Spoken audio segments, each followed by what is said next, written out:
Hey everyone, welcome back to TechGetter Official. In today's video, I'll show you how to download and install the Hulu app on your Windows 11 or Windows 10 PC. If you want quick access to your favorite TV shows, this guide is for you. Let's get started. First, open the Microsoft Store on your Windows PC.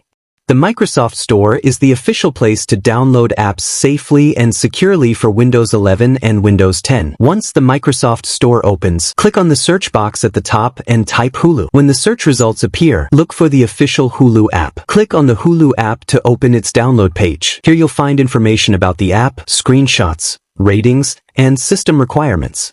Now click the Get button to begin downloading and installing Hulu on your PC. The download time will depend on your internet speed. Windows will automatically download and install the app for you. Just wait a few moments for the installation process to complete. Once the installation is finished, click Open to launch the Hulu app. You can also find Hulu anytime from the Start menu.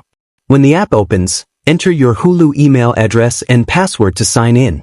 If you don't have a Hulu account yet, you can create one directly through Hulu's website. After signing in, you'll be ready to start streaming your favorite content. And that's how to download and install Hulu on Windows 11 and Windows 10. If this tutorial helped you, please give this video a thumbs up and subscribe to TechGetter for more Windows tutorials, software guides, and tech tips. Thanks for watching, and I'll see you in the next video.